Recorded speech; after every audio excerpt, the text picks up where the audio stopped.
ladies and gentlemen, and welcome to the wonderful interview between Kate Russell and Jack Mann, author of Gravity's Arrow. First, let's introduce Kate Russell. Here she is. That is your mic. Thanks very much. There we are, darling. Thank you. Welcome, Jack. Big round of applause for Jack Mann, everybody.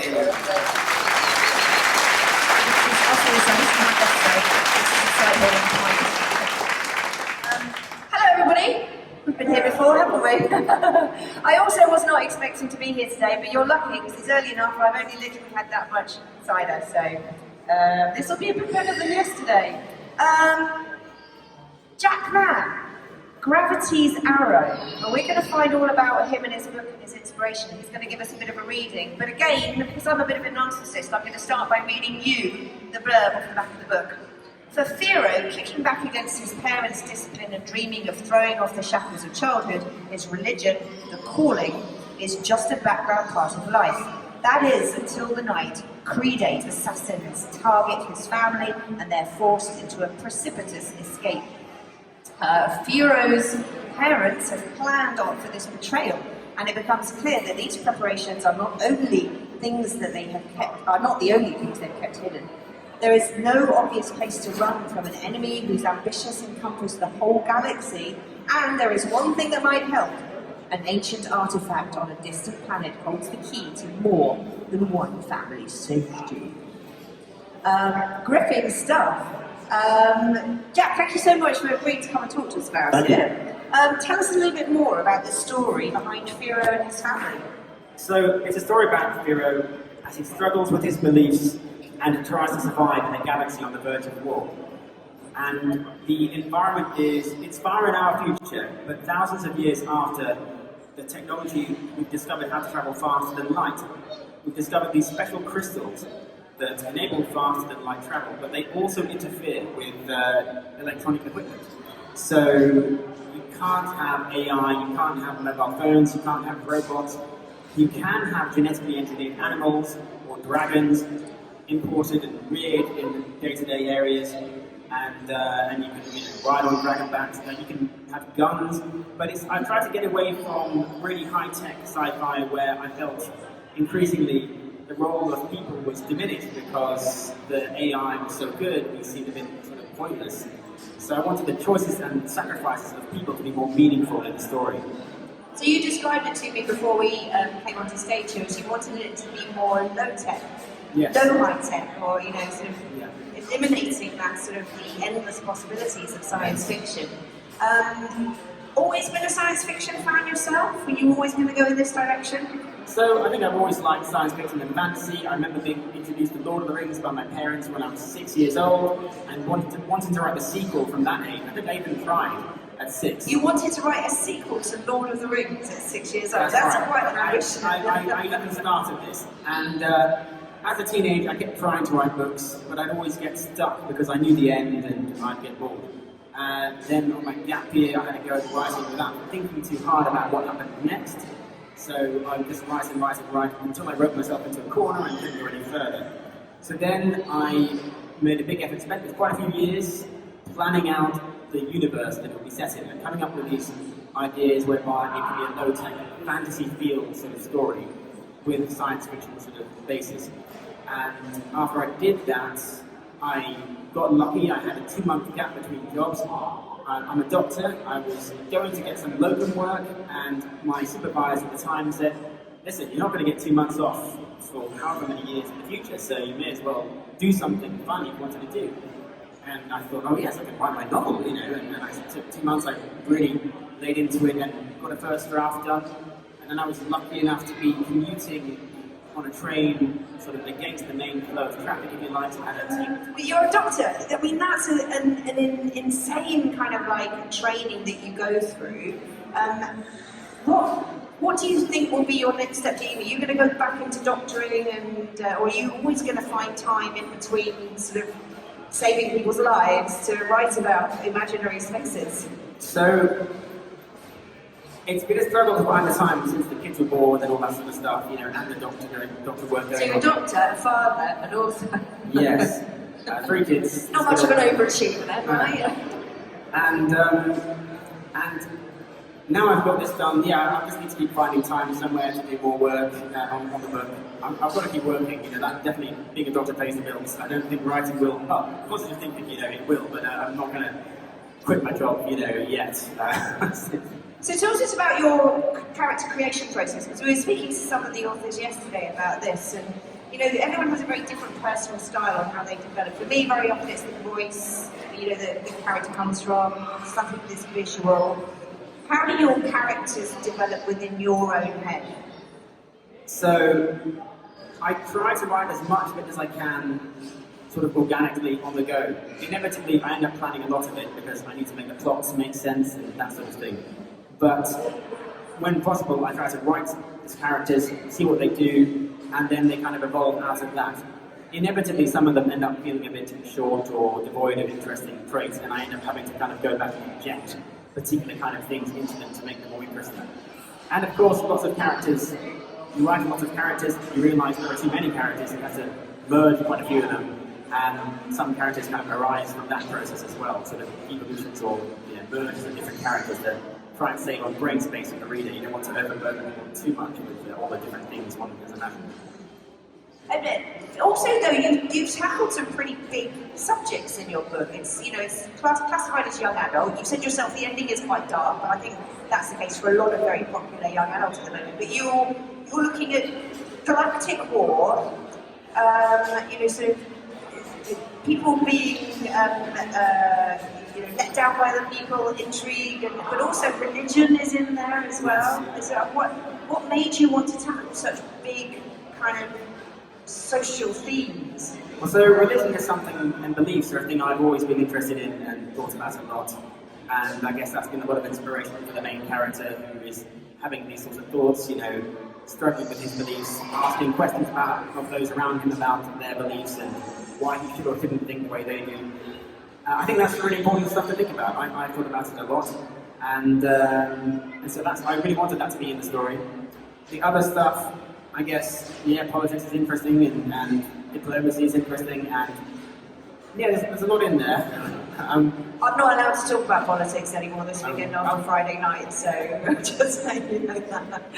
But it is. I very often, for me, a lot of the time when I'm writing something, and I'll confess, I don't take on such big, sort of important themes as politics and religion, but I do tend to want to give my reader a visceral reaction. Challenge them, challenge the way they think. A lot of my short stories, actually, I write endings and twists in them that, if you didn't know me, would make you think that possibly I need to be locked up in an institution. Maybe knowing me, you would think that as well. But do you also want? I sometimes want to just shock my audience for the sake of that visceral feeling I give them. Is it the same for you? Right. So I think what I'm doing when I write is I'm planning the sequels as well. I think about an emotional response I want the reader to have. And then I imagine the scenario where that could be elicited or produced. And then I sort of work backwards kind of to make that possible. In terms of being locked up, as I said, the ending is a bit dark. My wife is a psychiatrist, and that's my sort of, certificate of I'm not totally insane. I would have been locked up by now if it was necessary. But that's my sort of.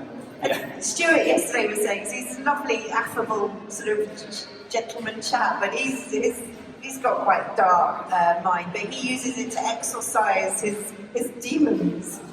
I don't know if that's how I think about it, but I guess I think you can talk about the emotional response, and I think there are some horrible things happen in life, and it can be a very dangerous, horrible place, and I feel like addressing that as well. I think that's part of the reason for doing that, and because of the kind of response you can get, or that I imagine I would get, reading a story where these terrible things are overcome and that sort of stuff. Yeah. Well, you had this ambition since a small child. You've managed, having achieved a lot of other things, you've managed to make that time in your life. I know that a lot of our wonderful community here are also writers and creators, maybe not of books, but of certainly of content, video and whatnot. What would be the piece of advice you give to people who have a desire to progress some kind of creative pursuit, but find it difficult to sort of find the time and find the commitment and make that energy outside of work hours? Because you've done it to the nth degree. I mean, we all know how hard doctors work, right, to get where they are. So what advice can you give to people? I think I wanted to do it, so when I had moments, and a lot of this has been written or edited on the commutes, you know, like I would get a laptop out on the tube when other people are playing games or reading or something, and I would work like that. Because especially since having kids and, you know, a full-time job, it's hard, you don't get time for this sort of stuff. So that holidays, evenings, instead of watching TV, I probably have done a lot more writing than I might have done, you know, done a lot less TV watching and other indulgences, I suppose. But I really wanted to do it, you know, and I think having had the first draft done, then I knew it was right. I liked it, I guess. I wrote this book for myself, I liked the book. I felt inspired to make sure it was realised, so I guess that did help a lot. Do prioritise one's life, you know, be there for your family, have a supportive family, and my wife has been really, really helpful allowing me to do this and yeah, looking after the kids when I can be doing more of that, and so I've got to make it up to her now and let her pursue more of her fantastic ambitions as well. But it must be exciting to know, I mean, I guess your kids are pretty young at the moment, so perhaps not the right audience for your book just yet.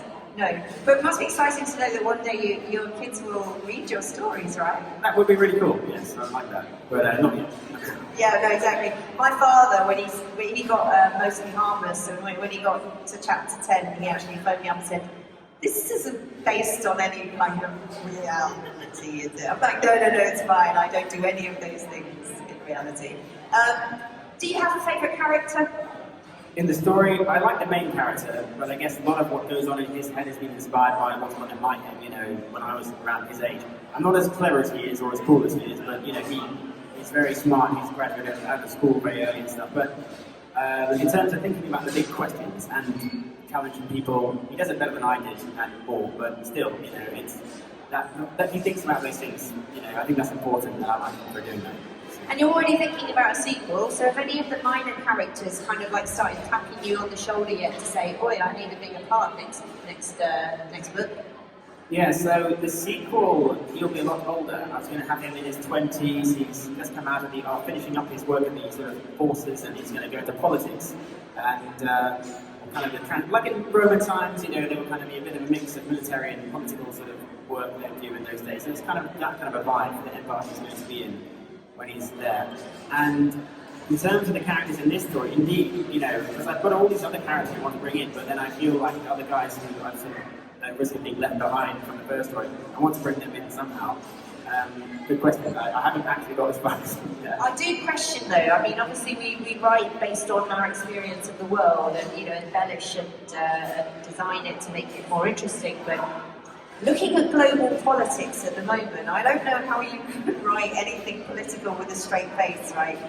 Thinking about the future in the world that we live at the moment with Boris Johnson and Donald Trump in charge of the two of the biggest superpowers, I mean, how do you fit the current political situation into your, or are you pretending the last couple of years haven't happened? So I don't think although there is politics in the sequel more than this one, there is politics in this one too, but I'm not trying to emulate or, you know, represent what's happening now so much. It's more, I mean, you might, I'm interested in historical stuff, you know, the history of the Roman Empire, history of revolutions, that sort of stuff, and I'm trying to bring out more of what I understand about how those processes go on, revolutions and upheavals in society, and how a long empire like the Roman Empire can carry on for so long. So it's more about that kind of stuff, I think.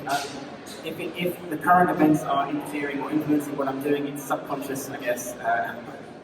Well, I think it's time we heard some of Jack's book, don't you? He's agreed to read some for us. You are going to be around for the rest of the day? How are you going to be around for the signed copies if people want to buy them? Yeah, a few hours. Going to be around for a few hours. It will be available, or it is available, on the obviously fantastic bookstore stand over there. Manned currently by the lovely Penny, I believe. She's been an absolute little legend this weekend. But everybody, please put your hands together to show your appreciation for Jack for sharing some of his insight with us.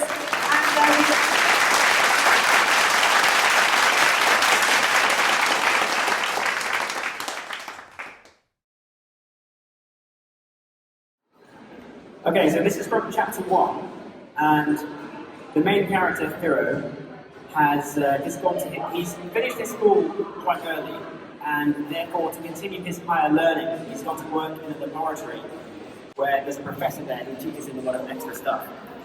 But he also has to do work. And the laboratory has been set up to study these sentient aquatic creatures. And these sentient aquatic creatures are kind of in the middle of a sort of spat with each other, so they're kind of at war with each other almost. And this development of this kind of conflict between the creatures has just arisen. Anyway, it starts off, the bit I'm reading is from Vero, who's just talking to the professor after they've had a little chat about the animals they were studying. Professor, he asked, what do you think about the discovery in the old Smugglers' Union? And the Lawn sighed. Vero, it's all right to be afraid. I mean, who isn't? But rumours like these, about fanciful, powerful artifacts, are typical of times like ours. Nothing kills reason faster than fear does. Vero felt foolish for asking. Erebus returned from the far side of the chamber. I'm sure I just saw something move out there. A Gruthor eel? Asked Vero. I don't think it was that big. It's about time we ordered some deterrent pheromones from this place, said Professor Malone. I'll have to ask. A loud noise, like the grinding of heavy stones, rocked the laboratory. Vero stared as a boulder tumbled back into the ocean bed from the upper left corner of the screen. Where it had been struck, great cracks appeared in the glass, expanding like slow forks of lightning. They crossed the expanse of the screen, some thin, some deep. Jets of water spurted into the chamber. Vero was frozen to the spot. The pressure will cave it in, cried Erebus. Run! Vero turned on his heels and sprinted. His insides felt cold and twisted, as though his intestines were filling with ice and tying themselves in knots. He could feel the weight of the sea outside, trying to force its way through the screen. Erebus raced past him. His father was upstairs. Did he know? Could he be warned? The rush of water jetting into the room rose to a roar. Vero glanced back and saw Milorn slip and land on her elbows. He hesitated. More horizontal fountains erupted into the chamber. The professor struggled to get to her feet. Get up! Vero cried. The bursting of water through the cracks multiplied into a screeching torrent. Vero felt a strong hand grip his collar. Then the material was choking his neck as he accelerated towards the stairs.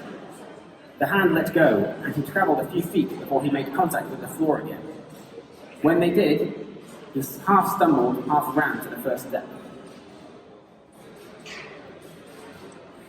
A deep, shrieking blast pulsed into the room. It shook Vero down to his bones as it passed through him, shredding the air around him. The ocean was coming. His mind snapped into focus, and he leapt straight to the third step. He could sense the unstoppable weight of the water bearing down towards him. He would outrun it. He had to. He cleared 2 steps more with the second jump. The assault on his ears increased. Its violence relentless. He leapt forwards again. Ice-cold wetness slammed in and enveloped him. Like a rag doll, he was dragged upwards and forwards. He reached out, trying to clutch or grip or steer himself, but his efforts were wasted against nature's might. Tossed and scraped against the walls, battled the earth to scream out what precious air his lungs still carried. Then, as he twisted and spun, pain exploded in his head as it slammed against metal. Thank you.